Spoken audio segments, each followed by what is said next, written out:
Ndikhulupirira kuti ambiri mwa ife timangomva kuti panali ubale ndithu wabwino pakati pa olemekezeka ngwazi Dr Hastings Kamuzu Banda komanso azungu amene ankalamulira dziko la South Africa mwatsankho. Nde ubale umene mwina ambiri sitimadziwa kuti kodi udayamba bwanji ndipo ndi chifukwa chani Hastings Kamuzu Banda anali mtsogoleri khayo wachikuda kuno ku Africa amene ndithu amaoneka kuti amagwirizana ndi azungu atsankho amene amasunga anthu akuda mu dziko la South Africa. Ndiye pano ndi Panyasa Voice Box, nkhani zimakhala zandale, kulamulira bwino kwa dziko komanso ulamuliro otsatira bwino malamulo kuno kwathu Malawi. Ndiye lero tabwera ndi a Charles Ben Longwe amene watu akufuna kutiuza ife Malawi kuchokera ku University of Hard Knocks kuti yayi timvetsetse kuti kodi ubale umene udayamba bwanji ndipo chifukwa chani angwazi Dr Hastings Kamuzu Banda analipa ubale wa khetekhete ndi azungu atsankho amene amasunga anthu akuda mu dziko la South Africa. Ndiyeteke limodzi pano Panyasa Voice Box kuti voti ya Ben Longwe akuti bwanji pa nkhani imene tipakamaliza chonda Malawi. Musayiwale kuyika maganizo anu in the comment section below pano Panyasa Voice Box.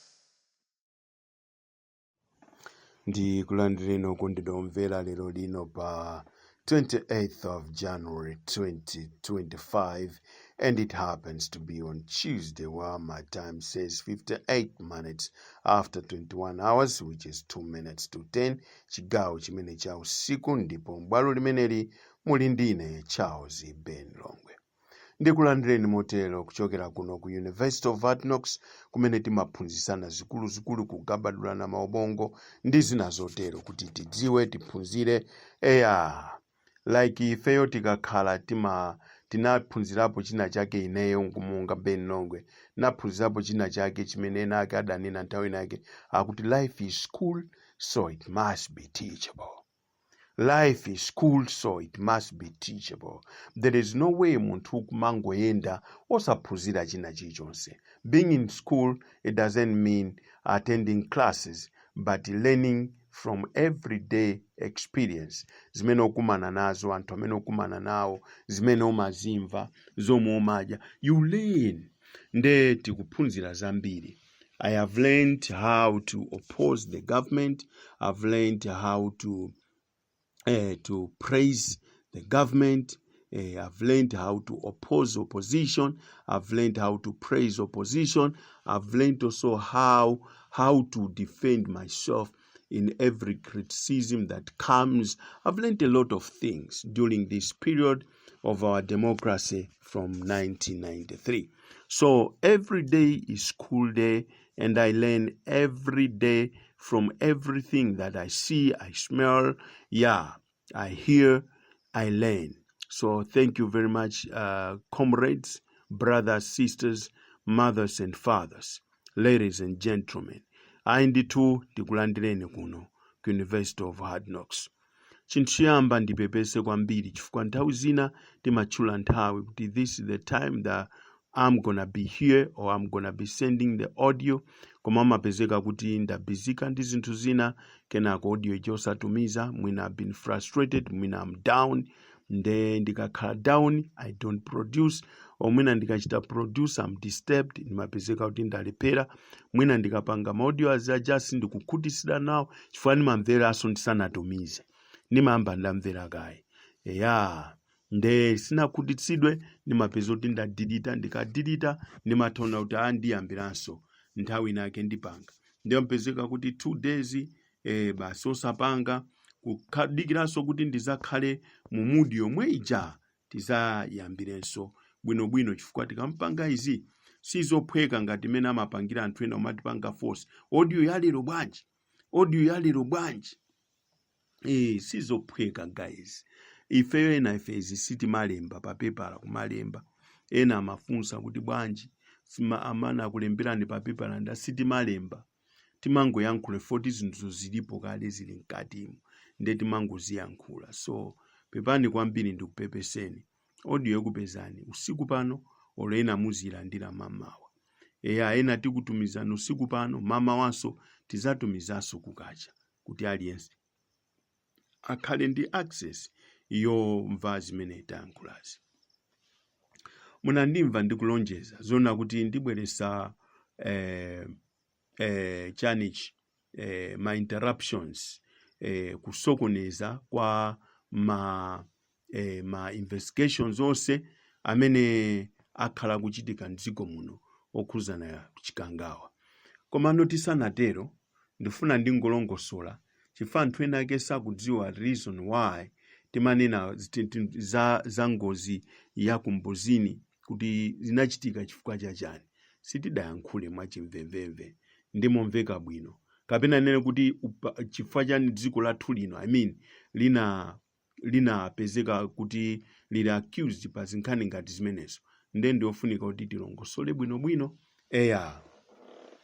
Dr. Hastings Kamuzubanda amene anali mtsogoleri woyambirira kutichotsa ku ulamuliro wa azungu wa chisamunda, anali munthu amene anadana kwambiri ndi azungu mdziko muno, ndipo adawathamangisa kuti mdziko muno achoke, ndipo adachoka. Koma chodabwisa adapanga ubale ndi azungu. Azungu anachoka kuno, ena mwa iwo anapita ku South Africa, ena anapita maiko ena anapita ku Zimbabwe kumene anakakhalanso zaka zina. Malemu Robert Mugabe kwathamangisanso nde zinthu zake zosakhala bwino. Enanso adathamangisidwa ku Zimbabwe, anapita ku Nigeria kumakapanga zaulimi. Tine kuti azungu ambiri amene anali maiko athuwa ambiri ndi alimi. Olo mukapita ku South Africa azungu ambiri ndi alimi, ali ndi mafamu whatever, amalima. Mzungu amalima akuluakulu. Ifeyo kulima kukumativuta chifukwa cha zipangizo, koma mzungu amalima. Kubwera mafarmers mdziko muno azungu kuti azungu azalime chaka chimodzi chokha, njala mdziko muno mukhala mulibe. Mzungu amalima. Ndiye adathamangisa alimi aja achoke mdziko muno, ndiye adachokadi.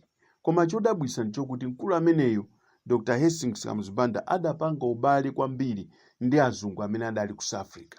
Pamene ake mdziko muno adathamangisa, koma nakapanga ubale. Munthu anali wochenjera kwambiri, kuna kuti sanafune kukhala disturbed ndi azungu mbali imwe yakulamulira iyayi, koma azungu achoke. Ngati pali ubale azikapanga nawo ubale ukutali kwambiri.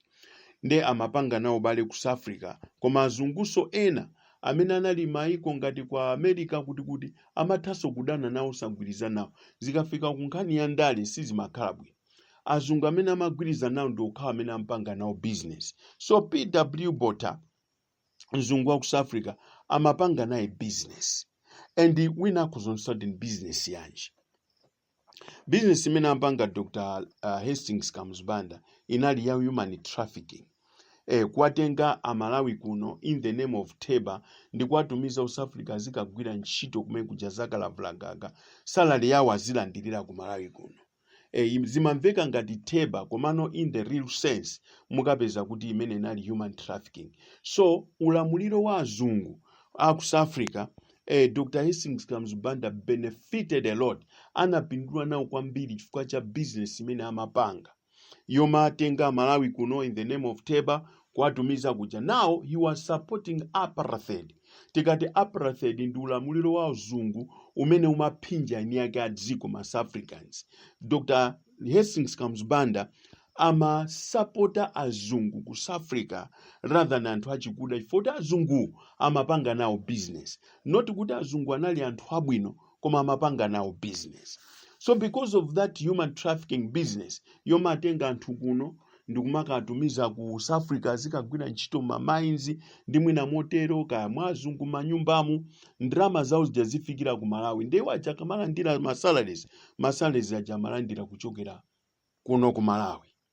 Ndifa yake Teba ijaita tsekedwa anthu ajawo ma pension amafunsa kuno ku Malawi sati ku South Africa. Fa kuno ndimene kumachokera asala ya makanga kuti akugwira ntchito za buma ku South Africa, kuma zili zokolopa ma toilet, zili zopukuta matako ana akazionongera, zili zo chapa zankati za azungu, komanso kukumba miyala kumene kuja sali yawe mafikira kuno.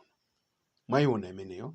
Ndeka fikira kuno aigawe alipirenso anthu aja, ndifake munaona kuti adavuta kuti akufuna pension yawo. Nde salary imene amalandira ndi ntchito zimene amagwira sizimagwirizana, chifukwa ambiri ngati kunkhatabe kuno amabwerako ndi masuti okha. Avala suti lero, pomafika masana asintha avala suti ina, achoka ku Teba amene. atavala chiplatform chawo ndi tinted ina yake yayikulu kwambiri ndi chipewa cha khonde eya nde kuti amene anali ku South Africa eya nde kuti ngati abwerese katundu amabwera ndi chiradiogram china chake chimatchedwa chizodiac cha marekodi a black around aja eya chochita kuyikira battery apo chigumbagumba apo mati gumbagumba ndi zimene zoti chimene chocho akabwera nacho ndi chimene chimadziwika kuna kuti anali kutheba abwerako, anali ku South Africa amakagwira ntchito abwerako. Anthu ambiri ndikumasirira life imeneyo human trafficking amachita Dr. Hastings Kamuzubanda. Because of that, Dr. Hastings Kamuzubanda anapindula kwambiri ndifa yake 1994 anthu ajatalanda atatenga ufulu ozilamulira. Hastings Kamuzubanda sanapite patali anakhwefuka mwansanga kwambiri chifukwa amene amamulimbisa mtima ndikumampasa mphamvu anali azungu ake amene aja. Maona amamuthandizira pa ulamuliro wake chifukwa kuti amawathandiza fanawonso samafuna kuti anthu ena andziko mwaomo aziwasokoneza zochita. Mwaona komanso samafuna kuti azivutikira anthu ogwira ntchito za leba. Nde anthu ogwira ntchito za leba amapeza kumalawi kuno nde iwonso nawonso amamupasaso mphamvu yonena kuti azitha kumapanga anthu ake nkhanza kuti asamamulowe. Ndifake mukapeza kuti boma la Dr. Hastings Kamuzubanda linali la udikteta, linali ndithu boma lija lokuti limazunza anthu mwanjira yopweteka kwambiri. Koma atangokhwefuka azungu aja ku South Africa 1994 nayenso kuno anakhwefukanso 1994 yomweyo. Sadapite patali olo zisankho zoti tikusankha president sadapite nazo patali yayi. Zisankho zoti tikusankha president ali ayi apapa Dr. Bakiri Muluzi wawina sadapite patali fanalibe backup nakhanga kuti nkhongono zonse zatotokoledwa. Azungu amene amadaliraja achoka mphamvu zatha. Nelson Madiba Mandela amene nonso pano anali ngati mkaidi ku South Africa kunoko kunali Otton Chirwa amene anakhala zaka 27 mundende osayimbidwa mlandu. Pa 1994 lopo ukukuso kunali Nelson Madiba Mandela amene anakhala zaka 27 mundende.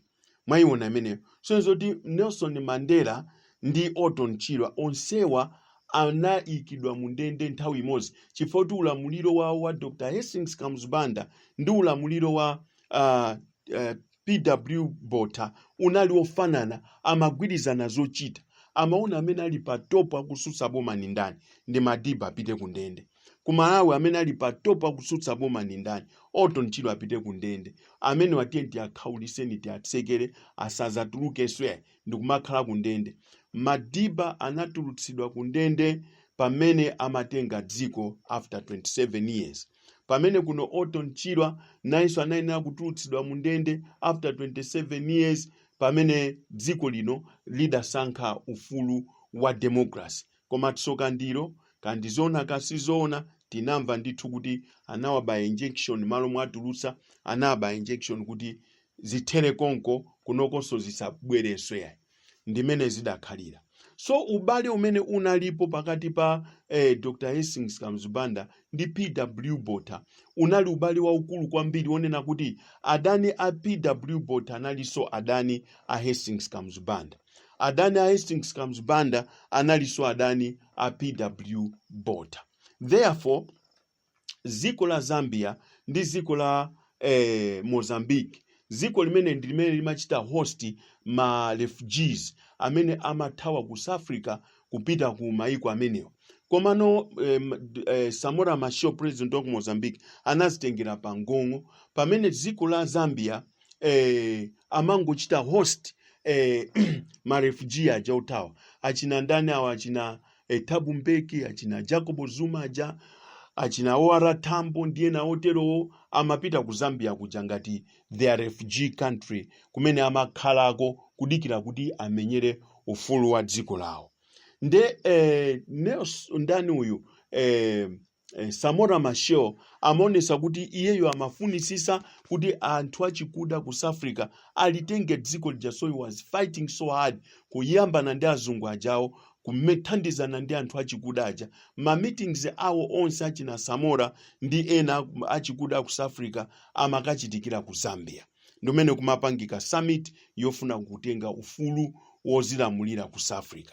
Now chifukwa kuti Hastings Kamuzubanda adapanga ubale ndi PW Botha chifukwa cha business imene amayipanga ya human trafficking yomatumiza anthu ku South Africa in the name of Teba. Zimeja zinapangisa ngati kuti sopano Samora Machel akufuna anthu achikuda atenge dziko lija la South Africa lija, azungu aja achoke. Zimene zimaonesa kuna kuti azungu aja akachoka nde kuti president wathu mdziko muno sapindulanso china chilichonse ku dziko la South Africa chifukwa kuti ubale wake ndi anthu amene anapanga nawo ubale watha, chifukwa amene aja apita sazalamuliranso dziko lija. Ndi pamene panavuta sopano. Ndi pamene no sopano kumapeze kuna kuti Dr. Hastings Kamuzubanda amasapota a opposition aku Mozambique amene amakangana kwambiri ndi boma la ku Mozambique limene limalamulira pa nthawi imene, nde amathandiza kwambiri anthu amene aja. Ndi pa nthawi imene amamenyana, akhala kumenyana kwa zaka 10, ndipo kwa zaka 10 Dr. Hastings Kamuzubanda amasapota opposition kuwasunga mdziko muno, kutumizanso asilikali kukakhala mbali ya opposition kumamenyana ndi aboma. Chifukwa chana amamenyana ndi aboma, amenyana ndi aboma chifukwa kuti abomawo akulimbana ndi PW Botha mzungu kumene iwo akupeza mchere wawo. Ndi pamene panali vuto pamenepo. So PW Botha anamutenga Hastings Kamuzubanda ngati a good boy who is fighting. Ndi inali njira yabwino yothandiza dziko la Malawi lizimenyana ndi dziko la Mozambique posafuna kuti ma South Africans atenge ufulu wawo ozilamulira. Now look here, how did it happen kuti dziko la South Africa litenge ulamuliro? Linatenga ulamuliro chifukwa kuti achinyamata anadzuka sopano ndi kufika pa Japan Revolution kuti tufuna dziko lisinthe, anayika mitu yawo panjanji ndi zina zotero dziko lisinthe. Ndi anayamba kupanga ma toy toy, madziwa tika toy toy kati yamba munsewu muja kuotcha matala ndi zina zotero. Apolisi kumaombera kumaphana maskulu, nde ma demonstrations amachitika pa skulu, amachitika pa college, amachitika ku university, amachitika ku ntchito, amachitika pena pali ponse pamene mademo afuna kuti achitike, amachitika mademo. And in that way kunapezeka kuti mphamvu zinakula kwambiri kwa chinyamata mpaka azungu aja anagonja, ndipo adapangana ndi Nelson Mandela zimatero ndilibe umboni pamene kuna kuti ifeyo tikumasula utenge dziko lakoli chifukwa anthu wande atifikapo sitingakwanise kuapanga control, koma tipangane kuti iwe suzatichosa mdziko muno. Nde adagwirizana kuti sanga achose mdzikomo. Ndi pamene Madiba amatusidwa ku ndende kupita ukapanga msonkhano wake woyamba ku Soweto, kumene adankhula chichewa chimenenso chidamveka bwino kwambiri chizungu kuna kuti if God is more powerful than this, that means God is really powerful. Ndi phrase yona kuti mpaka na pano anthu amalephera kuimasulira kuti amathandoza chani makamaka when we are saying kuna kuti if God is more powerful than this, that means God is more powerful. Ndi mkhani yona kuti yovuta kwambiri yozunguza yona kuti anthu ambiri ophunzira ambiri samatha kuimvesesa kuti amathandoza chani pokhapokha utalowa mu spiritual realm. Ndi pamene ungamvesese kuti kulu ya mathandauza izi zimene nesingamasulire panopo chifukwa zipangaso contradict audio yanga imene ndikuyankhula pano. Nde nkhani ya maubale wa pakati pa Dr. Hastings Kamuzubanda ndi PW Botha unali umenewo, komanso nkhani ya maudani pakati pa PW Botha ndi Samora Machel, Malawi ndi Samora Machel unali umenewo. Awa kunali kuna kuti mukutisekereza sika watu zili ngati chimodzimodzi boma lake limene tili nalo pano pali limatenga chinyamata kuno kwatumiza ku Israel, kwatuta ndithu kwakweza ndege kuteba imeneja. Ndizomwezo zimene zimachitika. Boma lake linali lolamulidwa ndi chipani cha Malawi Congress Party. Zingofanana ndende kutenga Malawi ngakhale kuti kuli nkhondo, achinyamata tiyeni ku Israeli, anyamata maona ngati zabwinobwino ulendo ku Israeli, kufika kumene kuja kumakagwira ntchito salary yawo ikufikira ku ziko lawo lija. Panopo sizimamveka kuti zili pati, anawo ali pati zikukhala bwanji sizikumveka, makolo awonso sakumvekanso. kwa pakati apo panali manong'onong'o zimene zikuonesa kuti kumene kuja anafikira life yowawa, salary yawo samaiona, alipo amene amalandira ndalama zawo. Komano look here, ndi chikhalidwe chakalekale cha Malawi Congress Party chimene ine Ben Nongwe ndimachita reflect kuna kuti Malawi Congress Party can never change. Malawi Congress Party will remain Malawi Congress Party. Chifukwa zomwezo zimene ampanga Dr. Hastings Kamuzibanda ndi zomwezo zimene zikuchitika mnthawi ino ndi Dr. Lazarus Makathi Chakwera. Awa ampanga ubale ndi azungu aku South Africa ndi kumatumiza Malawi kumene in the name of Teba. Awaso apanga ubale ndi dziko la amayang'ana kumene kuli azungu. Upanga ubale ndi dziko la Israel ndi kumatumiza achinyamata kumene azikagwira ntchito m'mafamu. Ndi zimene zimachitika. Now look here, ngozi itachitika kuchikangawa iyi ndi achidule kwambiri. Nde kunali ma investigation.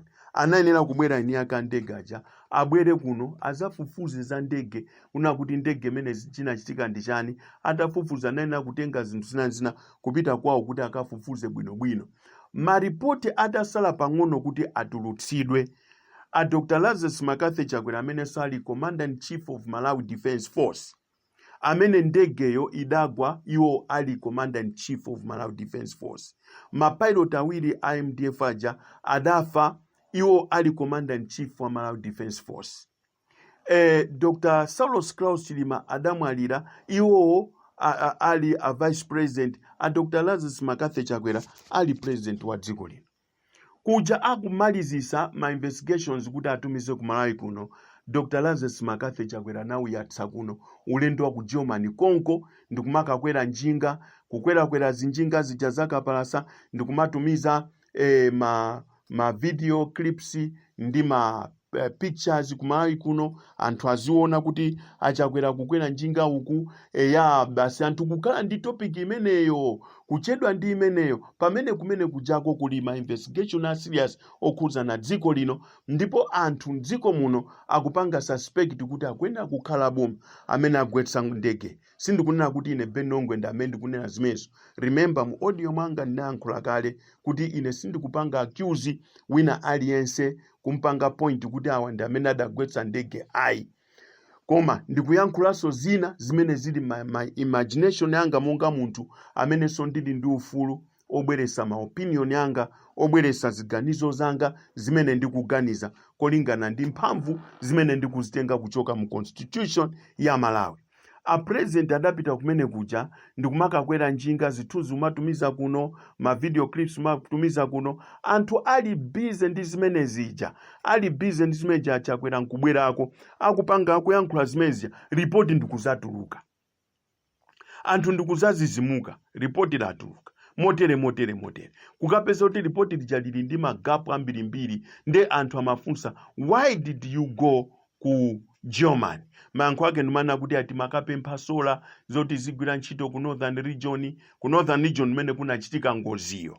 Mwayiona ku northern region, komanso timakapempha stima ngati tusindikulakwisa chifukwa paja mvula ikagwa kuchuluka zoliralira zina timangomva zimakhala kuti zibe maumboni kwenikweni, stima zoti ziyenda pa nyanja apa motere, things like that.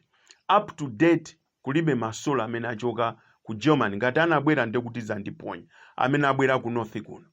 Up to date there is no stima za madzi zimene zabwera ku dziko kuno. Kose kulizi komano report limene linatuluka soon after Dr. Lazarus Makathi Chakwera visited that country Germany, kunapeza kuti nani malupo zambiri. I suggest kuna kuti kupita kwa Dr. Lazarus Makathi Chakwera ku Germany kunali kukapanga interrupt ma investigations amene analiko, chifukwa report imene linabwera half baked pamene president anali Kongo. The question is why our president went there pamene kumene kuja kuli ma investigators amene akuchita investigate ma serious cases at dziko lathu lino la Malawi. There is a question imene ineyo Ben Nongwe ndikhoza kufunsa panopo. That was number one interruption.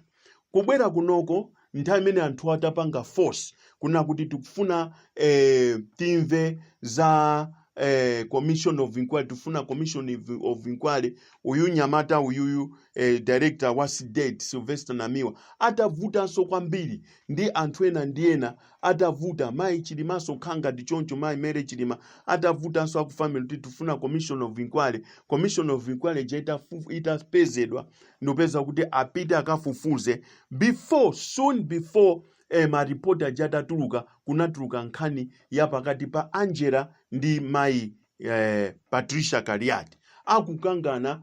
Patricia Kaliati samamveka Angela yekha, sitinamve kuti amayi Patricia mayankha, koma Angela yekha amamveka. Ndipo nkati mwa nkhani yake kunali zinthu zina zimene kwa ineyo Benongwe zikumpasa mafunso mpaka na lero lino. Kunatuluka statement yonena kuti iweyo Patricia Kaliati ndi ineyo ife ndi amene tikuziwa za ripoti imene idagwetsa ndege, chifukwa ukumbukire mandituma ku German kuchani uku ku Nigeria ine kusiyananga kuvutika kuno kupita kwa God Papa kumakapanga izi ndi izi, koma simundandilipire, ndifuna 25 million yanga. Watuma apolisi kuti azandipangene chipongwe, apolisi omwe aja ineyo akundiuza kodi pali nkhani yanji pakati pa iwe ndi mayi Patricia Kaliati, akutituma ife kuti tipange zakuti. Ndeneyo mayi Patricia Kaliati ndifuna ndikuuzeni ineyo ngopangani zinthu zimene tidagwirizanazo, ngati simpanga zimenezo ineyo nkhani imene ndikayifikisa ku State House. Now you can see kuna kuti zimene amayankhula Angela ndi nkhani yayikulu kwambiri yokuti akufuna kuphedwa, ndipo amene akulula zinsisizo ndi apolisi amene akumimbira foni. Koma kumene yakuti apita akalongosole za nkhani sakuna kuti apita ku polisi ku area 3 ngati muli Mulilongwe kapena ku area 30 ngati muli Lilongwe, komano audio yake ananena kuti ndipita ku State House. Chifukwa amene akudziwa za ripoti ya ndege imenejayo ndi iweyo Patricia Kaliati ndipita ku State House. Now you can see combination ya ku State House ndi combination yokuti yakufuna kuphedwa kapena matumidwa kwa sing'anga, and at the very same time dziko lino silimakhulupirira kunena kuti kuli mfiti. Ayi, zimezo silimakhulupirira ayi. Munthu aliyense onena zake kuti mfiti amamangidwa, moti kumaula uko kwadzaza anthu amene adanena nza kuti mfiti iwe. Kungoti mfiti iwe samanga mfitiyo, amamanga onena kuti mfiti iwe. Komano in this case kupeza una kuti mayi Angela sadamangidwe poanena amayi Patricia Kaliati kunena kuti amapanga za ufiti mdziko muno. Ayi. Komano tikuona anti Angela akuwauza mayi Patricia Kaliati kuti ngati nkhani imeneyi yoandama zanga zisundipasa ineyo nkhani imene ndipita nayo ku State House, pamene ku State House kulibe polisi yokuti munthu akoza kupitako kumakadandaula, ndekuti tosefe olene Benongwe bwezi ndipita ku polisi kupita kumakadandaula, ndipita ku State House kukadandaula. Koma zikuoneka kuti anti Angela amapita ku State House kumakadandaula nkhani ya mayi Patricia Kaliati yokuti agwesa ndege ku izizi zimachitika in the process yonena kuti commission of inquiry linkati mofufuza nkhani yokuti abwere ndi report kuti apasa Malawi, nde anabwera ndi aka kamene kana apasa biza Malawi ali bize kukayankhula kamene kakumakagawana pa social media kukapasa bize kwambiri, ndikukhala nako chidwi ndikupeza kuti amayi Patricia Kaliati akukhanga ndi amene adagwesa ndege, report kuzatuluka. Report jana zatuluka anthu ndikuzakhala nona kuna kuti chidwi salibe nalo chidwi report ja ali ndi chidwi ndi mayi Patricia Kaliati ndekuti awatuluka clean palibe vutos.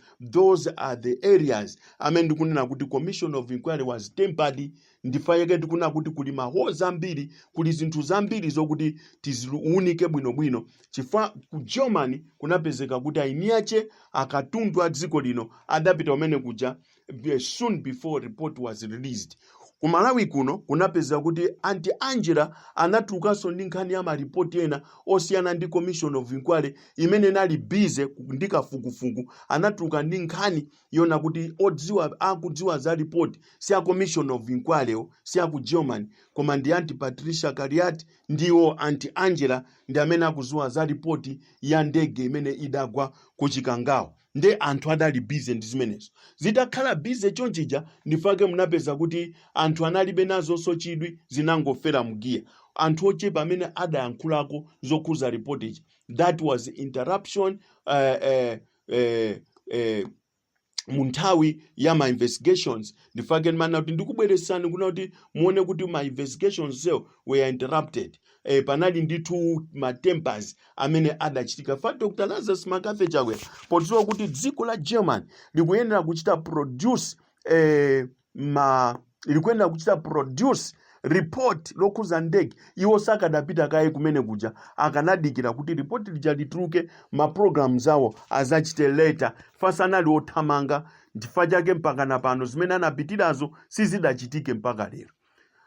Sitimazo sizidabwere mpaka lero, masola osadabwere mpaka na lero, koma report limene lidafulumira kutuluka ndesa akanapita akadadikira kuti report lituluke kale tilimve ndi azipita bwino ku German, koma zimene sizidachitike motero. Kunokonso Aunt Angela kanadikira kaye report lituluke kaye ndi commission of inquiry kenako azitulusa nkhani ya amayi Patricia Kaliati ndikunena kuti wazipita ku State House kukapanga report ya amayi Patricia Kaliati kuti dziko lidziwe kuti adagwetsa ndege ndi amayi Patricia Kaliati. Akadadikira kaye report lituluke, koma anapanga zimene za very soon kuti report lasa pang'ono kutuluka iwo ndikubwera ndi nkhani yawo imene inachita disturb Amalawi onse kotero kuti tonse tinagontha nkhutu, mitu yathu idayima, tinapereka judgment yona kuti amayi Patricia Kaliati ndi mfiti adagwetsa ndege kuchikangawa. Ndilekezetu pamenepo munali ndine sa Charles Benlongwe mwakoma nonse. God bless you and have a very wonderful night. Thank you.